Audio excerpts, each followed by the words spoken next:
Launa Berio. Gi what's Pradek. To Victor, what's Pradek Gabich? Gabich. Yes. Ang'e nitiyo kaka woman rep. Kendo natiyo maber, kosi winjo nang'o Victor? Jopinjo Kisumu. Kisumu bro ng'ado. Bali natiyo maber. Okay. Kisumu County wan what's Pradega Beach, wan gi constituencies abiriyo. But gima daher wacho kabisa. En ni gi devolution ni. Constituencies abiriyo gi te. Kata ka kwan dhano nyalo bedo nopogre constituency ka constituency. Yes. Nikech iyudo ni Nyando ema kwan ne ng'eny. Iyudo ni Seme kwan mar dhano koro ema tin mogik.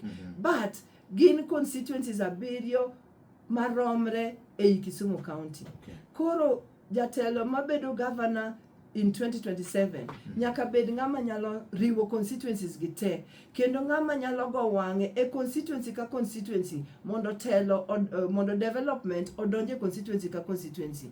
Mana kaka iwacho ni donge joluo be chulo osuru, ang'o mamiyo komiwa gimoro to waneno no timnwa favor. Mano bende kaka county onego bed ni chal ni Semo onego dongre mana kaka Nyakach dongre, mana kaka Nyando dongre, mana kaka Muhoroni dongre, mana kaka Kajulu gi Kolwa dongre, mana kaka Kisumu Central dongre, kendo mana kaka Kisumu West dongre. Moko nego bed ni dongruok tendre kamoro achiel. Koro a unified equal development for Kisumu County. Mano gima very important. Mondo jopiny te mane county oneni gin jokanyo, kendo devolution odewogi, kendo each one winjo ber mar devolution. Erokamano. Jomoko nyalo go mbaka ka wacho ni beti donjo ka ileo.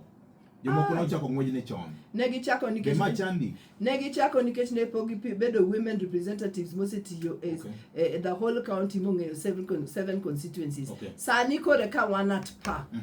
Sama ne ging'ere ni gitero nyingi e constituencies go, nyinga nasetero higni 5 mokalo. So onge leo moro nikech kura idwago 1 year to come. Onge leo moro. Okay. Koro Rozzah Buyu-Jaod EGH ko CBS. CBS. To CBS go be ng'iya ne jo CBS e county waka. CBS no ken mana hapa ni Dr. Willy to gi Rozzah Buyu-Jaod. Wane jo CBS jariyo kende. So mano be should count for something. Erokamano.